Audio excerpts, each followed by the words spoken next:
Ever wondered who the real lords of the southern plains were? For centuries, one name echoed across the vast grasslands of what we now call Texas, Oklahoma, and New Mexico.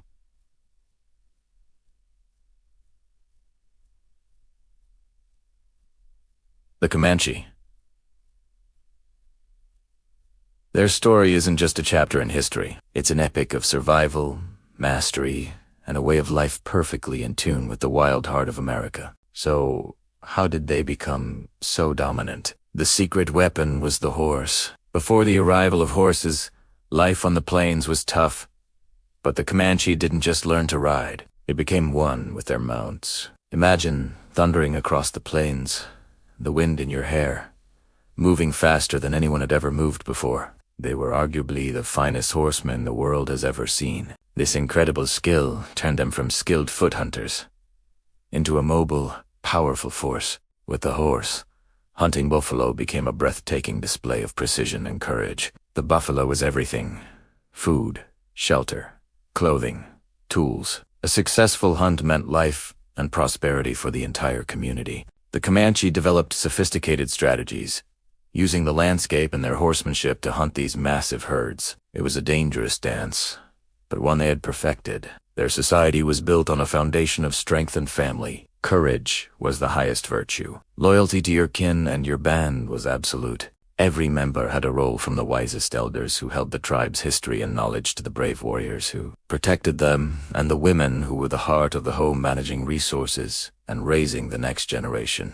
It was a community where everyone depended on each other to survive the harsh realities of the plains. Now, life on the plains wasn't always peaceful. It was a dynamic and often volatile world. Resources like good hunting grounds, water sources, and especially horses were precious. Survival sometimes meant conflict. Raiding was a part of this reality. For the Comanche, it wasn't just about warfare. It was a complex economic and social practice. Raids were launched to acquire horses, which were the ultimate symbol of wealth and power. They were also used to get supplies, and sometimes to take captives. The topic of captives is complex. In the Comanche worldview, captives could be adopted into the tribe, becoming full members of the family and community over time. They would learn the language, the customs, and contribute to the life of the band. It was a way of strengthening the tribe and a reflection of the fluid nature of identity on the plains. Cynthia Ann Parker is a famous example of this. A young girl captured who grew to become a respected Comanche woman and mother to the legendary chief, Comanche Parker. The Comanche created an empire on horseback, a vast territory they called Comanche. They were master traders, skilled diplomats, and fierce warriors who controlled a huge network of trade and tribute. For over 100 years, they shaped the history of the American Southwest. Their influence felt by everyone from Spanish colonists to American settlers and other native tribes. Their story is a powerful reminder of adaptation and resilience. They took a new technology, the horse, and used it to build a vibrant culture and a powerful nation in one of the most challenging environments on the continent. Their legacy lives on, a testament to the spirit of the people who ever wonder what it was like to be a true master of the Great Plains. Let's travel back in time and meet the Comanche, a people whose name echoed across the vast landscapes of what we now call Texas, Oklahoma, and beyond. They weren't just living on the plains. They were the plains.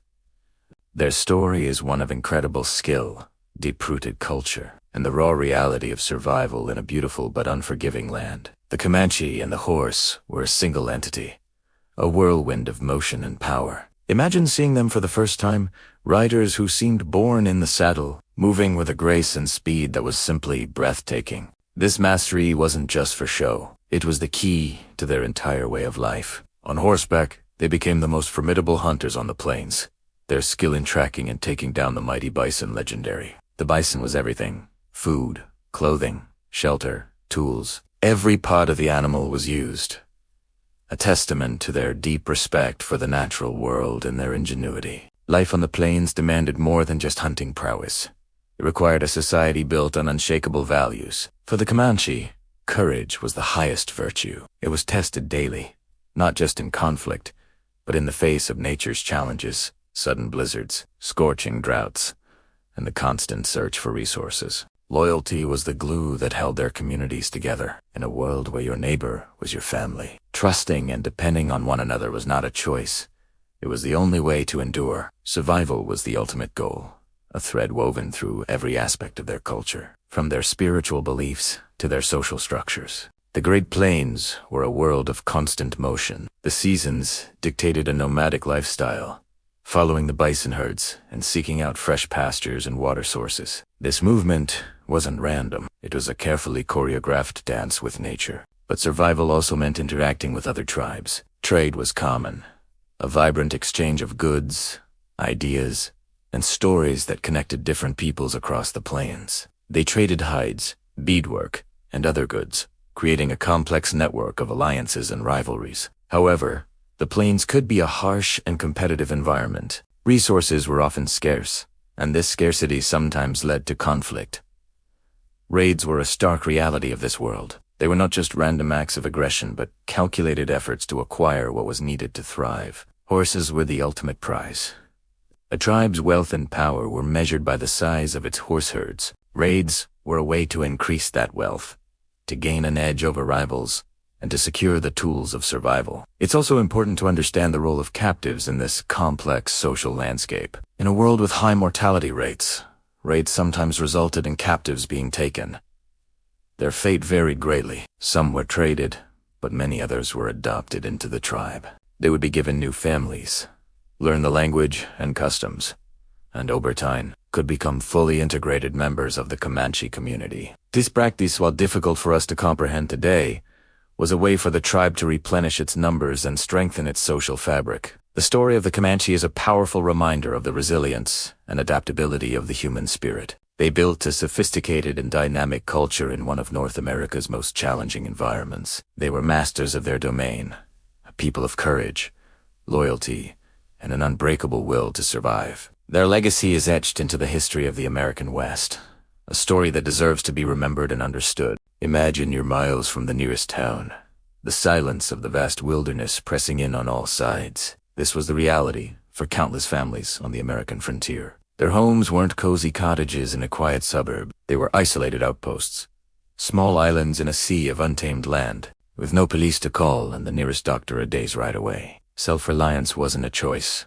It was the only way to survive. Every creak of the floorboards at night, every rustle in the tall grass, could be a sign of danger. Was it just the wind, or something more? This constant undercurrent of anxiety was a part of daily life. Communication was agonizingly slow. A letter could take weeks, if it arrived at all. News, good or bad, traveled at the speed of a horse, leaving families in a state of unknowing for long stretches of time. In this challenging environment, the women of the frontier were the linchpins of the household. Their responsibilities were immense, and they were mothers, raising children in a world filled with hazards. They were managers, responsible for preserving food, making clothes, and ensuring the family had enough to eat through long, harsh winters. When their husbands were away hunting, trading, or working the land, they became the sole protectors of the home and family. Life was already a struggle against the elements, against sickness, against loneliness. But the most terrifying threat was the one that came without warning. A peaceful afternoon could be shattered in an instant. Raids were swift,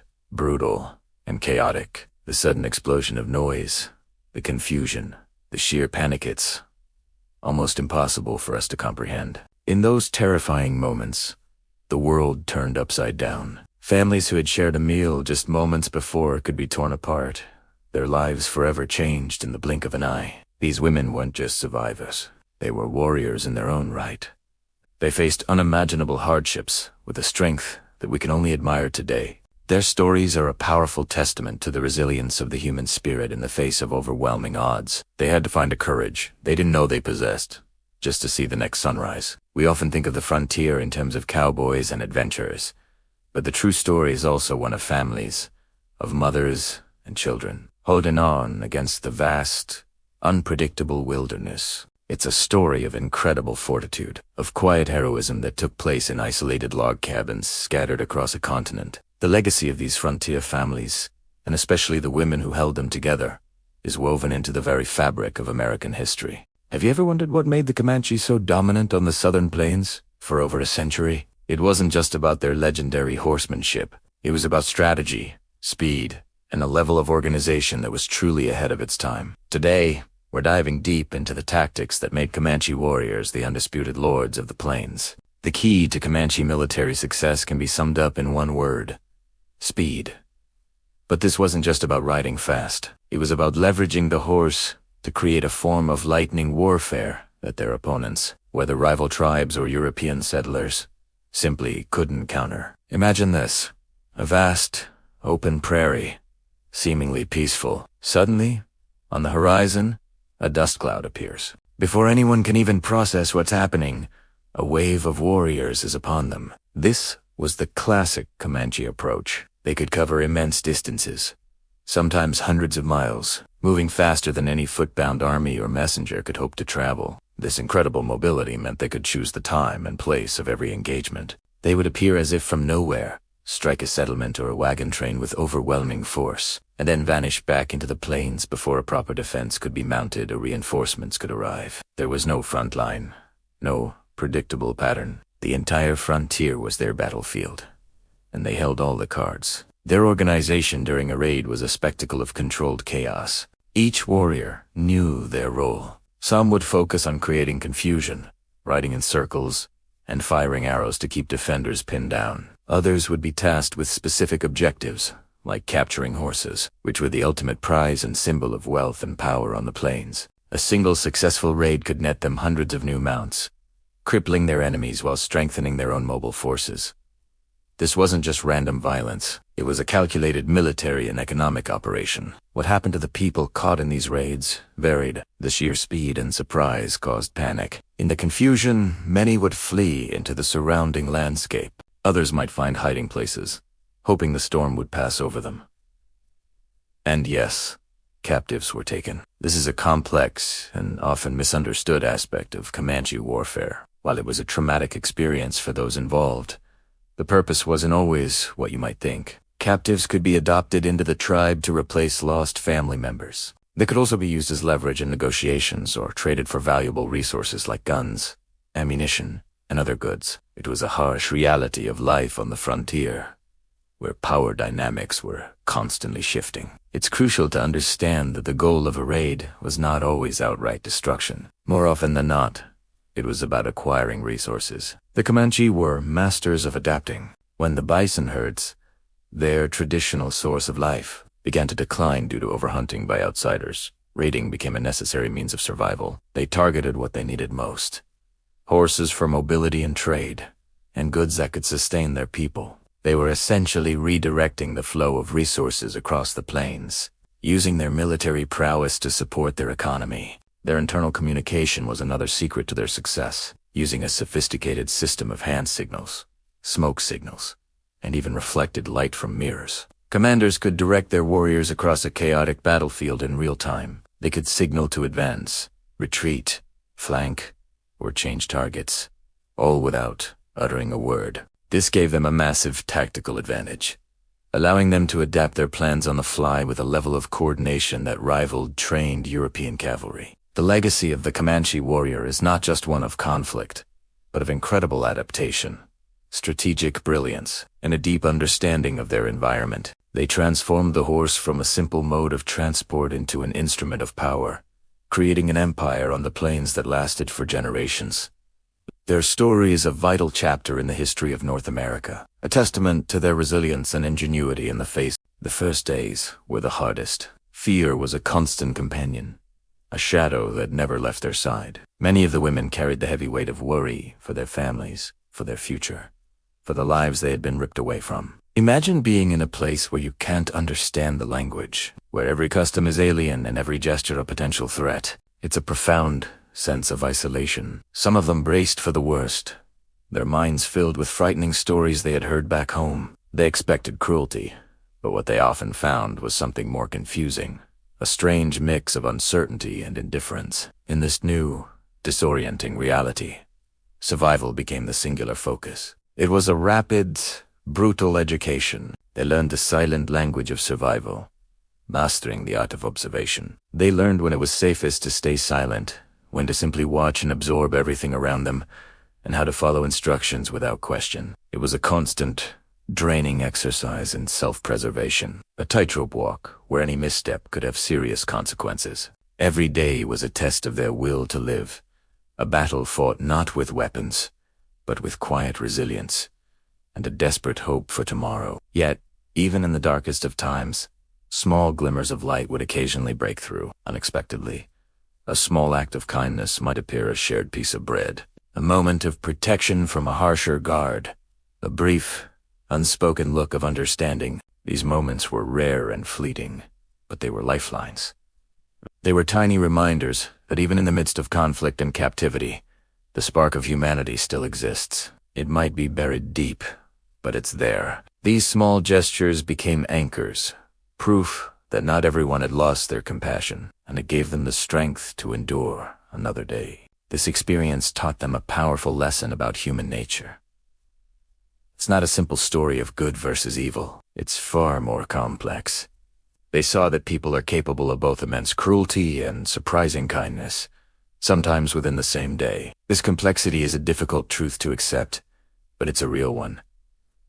The world isn't black and white. It's painted in countless shades of gray. The ability to see that complexity, to find humanity in unexpected places, is a form of strength in itself. It's what helps us navigate the most challenging circumstances and hold on to hope. The journey to healing is long, and the scars, both visible and invisible, remain. But telling these stories is crucial. It's not just about remembering the past.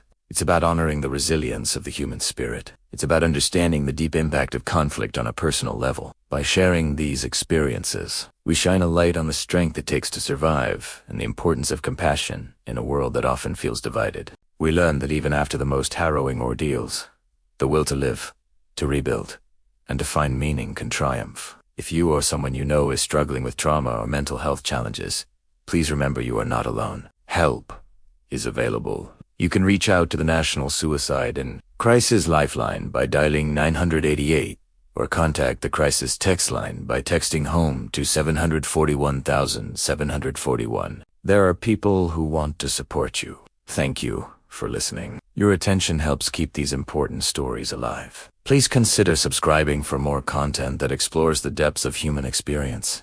Over time, life settled into a new, unfamiliar rhythm. Routines began to form, creating a sense of predictability in a world that had been turned upside down. For the women who found themselves among the Comanche, each day brought a series of new lessons, a new set of expectations. They learned tasks that were essential to the tribe's survival. The art of preparing food, from processing bison meat to gathering edible plants, became a daily practice. They learned how to care for the animals that were so central to Comanche life, tending to the vast horse herds that gave the people their power and mobility. The sounds of children playing became a constant backdrop, and they learned to help with their care, becoming part of the larger communal family responsible for raising the next generation. The entire camp was a living, breathing entity, and they found their place within it, supporting its day-to-day functions. Communication was perhaps the steepest mountain to climb. At first, it was a world of silence, broken only by sounds they couldn't understand.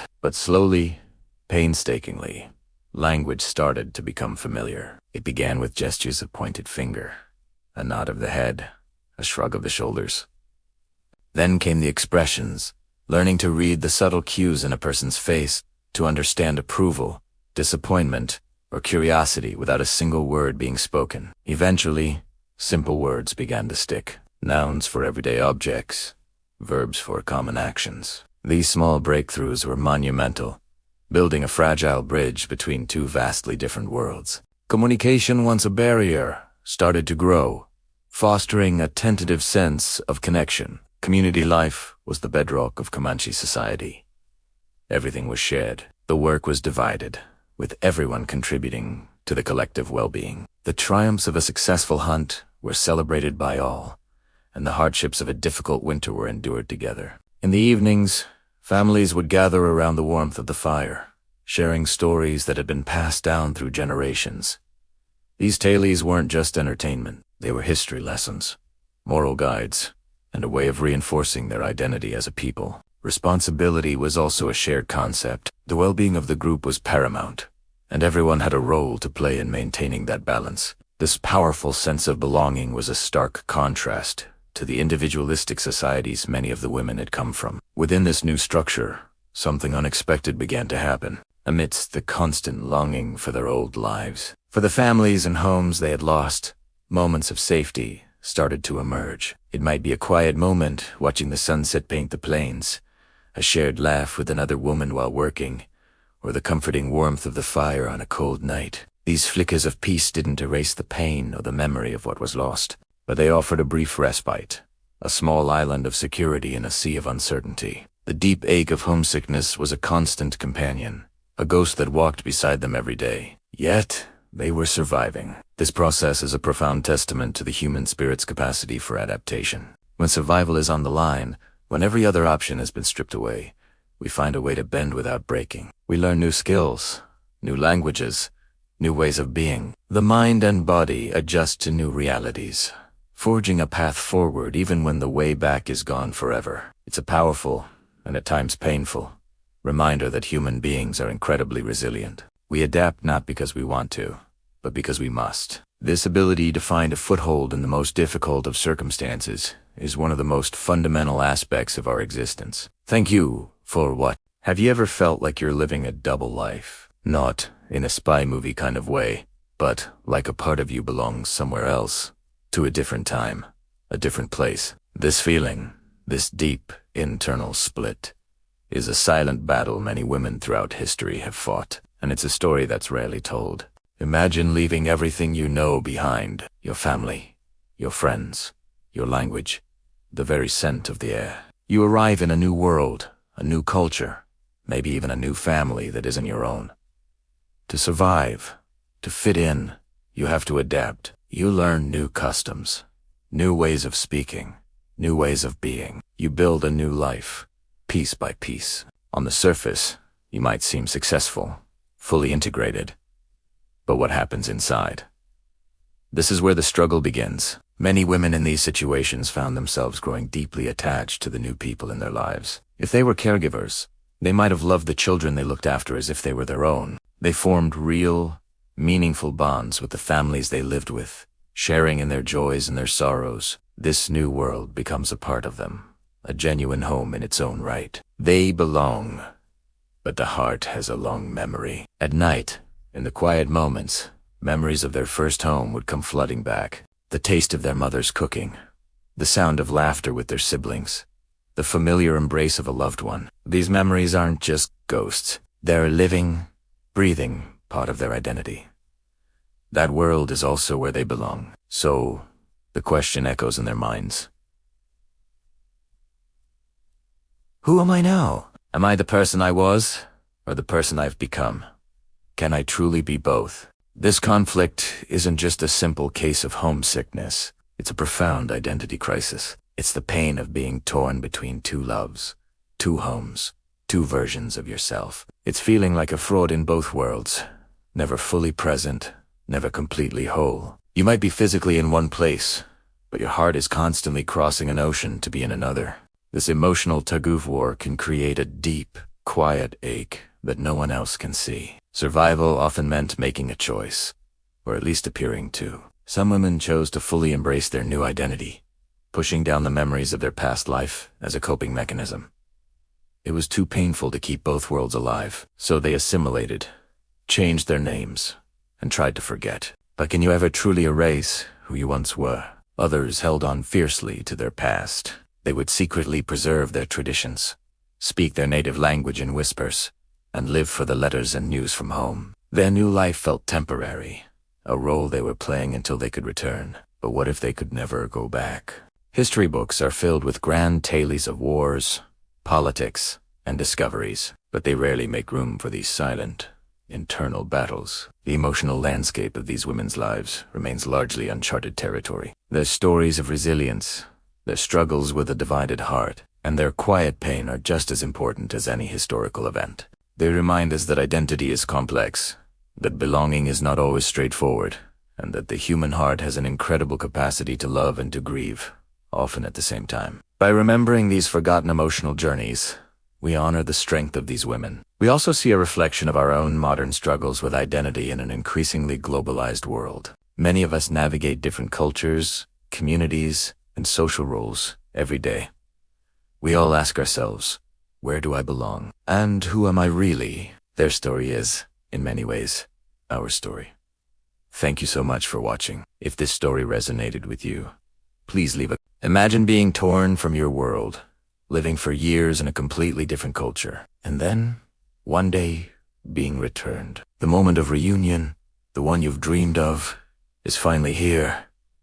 But what happens after the tears and the embraces? For many captives returned from the Comanche Nation in the 19th century, this was not the happy ending they expected. It was the beginning of a new, often painful, chapter. Let's step back into that moment. After long, tense negotiations, or perhaps a trade of goods or prisoners, a captive is finally brought back to their original settlement. Their family rushes forward, eyes searching a face they haven't seen in years. The reunion is a storm of emotion relief, joy, disbelief. But as the initial shock subsides, a strange and difficult reality begins to set in. The person who returned is not the same one who was taken.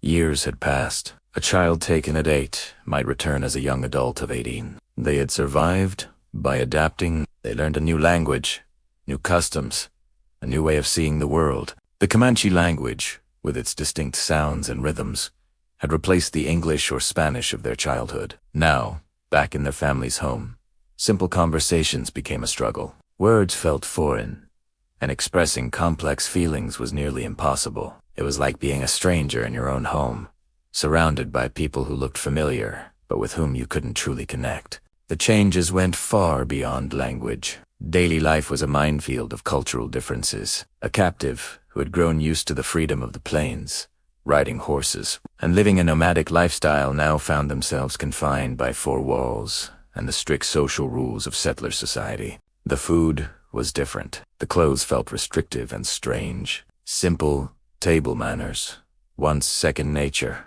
were now forgotten. Their family, meaning well, would try to re-civilize them, often with a heavy hand, which only deepened the sense of alienation. They were caught between 2 worlds, fully belonging to neither. Family dynamics were incredibly strained. A mother and father might see their long-lost child but not recognize the person standing before them. Siblings who were once close playmates were now virtual strangers, separated by a gulf of experience that words could never bridge. The returned captive often felt judged for the very survival skills that had kept them alive. Their family might see their Comanche ways as a betrayal, a stain on their identity, rather than a testament to their resilience. The home they had longed for could feel more like a prison than a sanctuary. For women, the situation was even more complex.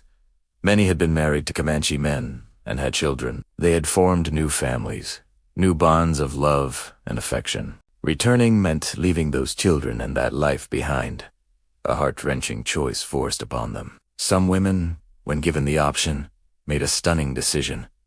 They chose to stay with the Comanche. This choice was incomprehensible to the settlers, but for these women, the Comanche had become their people. Their life on the plains, while harsh, offered a degree of freedom and status they might not have had in their original society. They were no longer just captives. They were wives, mothers, and respected members of a new community. The life they had been forced into had, over time, become their own. To return would be to abandon everything and everyone they had come to love. The stories of these returned captives are a powerful reminder that the human experience is never simple. They highlight the incredible adaptability of the human spirit, but also the deep and lasting scars of trauma and cultural displacement. Their journey didn't end with their rescue. In many ways, it had just begun. It was a long, lonely road to finding a sense of self in a world that no longer seemed to have a place for them. Thank you for watching. If you found this story compelling, please like this video and subscribe for more hidden histories.